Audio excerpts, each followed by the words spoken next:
Appreciate your time, Kingsley. My pleasure to be here, man. Blessed, brother. Pleasure.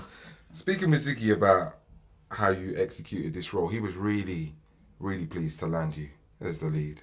And I wondered, I know it took over 5 years and there was a lot to contend with, but given a moment that you knew that you landed the role, how did that feel?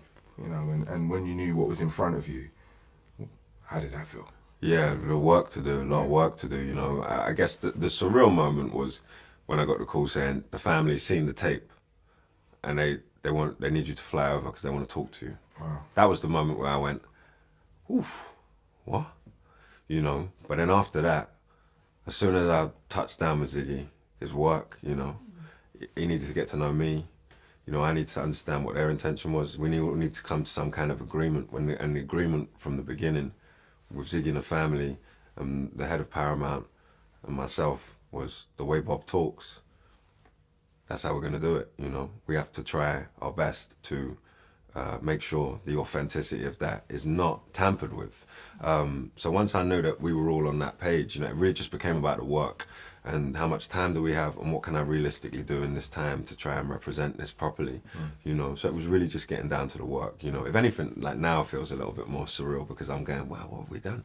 What did we, and it's become normal to just message Ziggy Satin, about what Bob, it's because it was that personal. The process, I found Bob with them and through them, his friends and his family, the boys he grew up with in Trenchtown, guys who knew Bob from when he was 13, 14 years old. That's who I learned about Bob with, So yeah, amazing feeling. I remember looking at Zeke, there were some intense moments where he's getting, and I'm going, wow, this is Bob's son, He's eldest, yeah. Firstborn. He remembers, he was there. I was going to say that we had that discussion coming in, It's vivid for him, Yeah. Just still on that then, because everyone knows so much about Bob is, they can do their research about this particular time and period of time.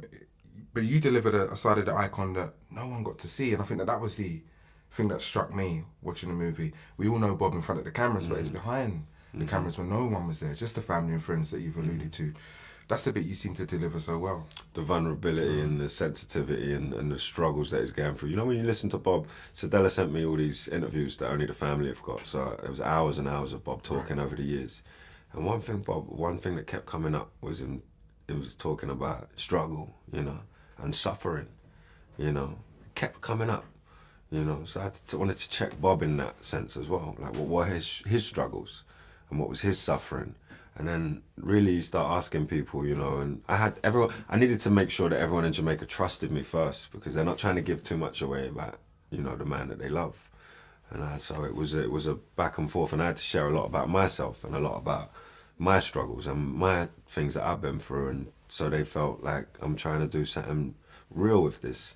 But that was what the family wanted from the beginning, was a more personal side of Bob, so that the fans keep saying, and people who don't know Bob, but I don't think there's many of those people, get to feel like they're with him more, and they can relate to him on a human level, because his vulnerability comes through so strong in his music, and we feel that vibration, we feel that feeling. And outside of Jamaica, I don't know how many people in the West actually know the full meaning of all the songs, and they still feel it.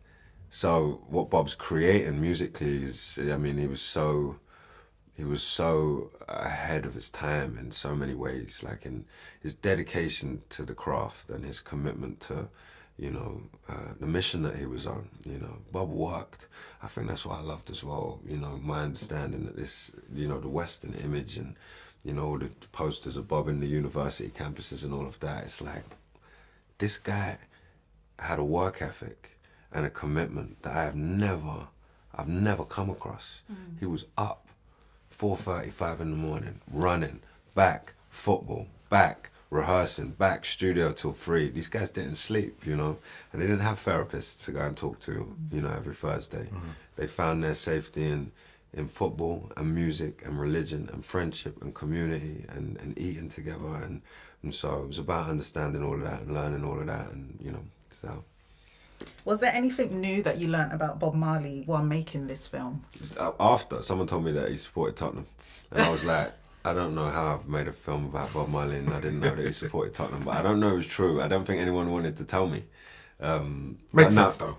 I mean, are you Tottenham? Yeah. Arsenal. Never mind. The work ethic. It didn't surprise me, but it was something that kept coming up. And I became interested in it because I was like, I wonder if those guys in the university campuses and where, you know, not like actually understand that this Bob was, you know, they called him the General and Skip and Tough Gun, and like he was on it, you know. And there was a lot of times in Exeter, I was talking to Tyrone, Danny and Neville, you know, what was he like during that time? And they say it was intense. So it was intense. They were working, you know, he had everyone working. And there were days would go by where he wasn't smoking. Didn't smoke. It's focus, you know. So I just wanted to make sure that the nuance around that, and, you know, it was just things like that, you know. But everything I learned about Bob made me realize I didn't know anything at all. So everything was new, you know. So yeah. Thank you. Appreciate you. Thank you. Appreciate you, man. Thanks, guys. Thank you.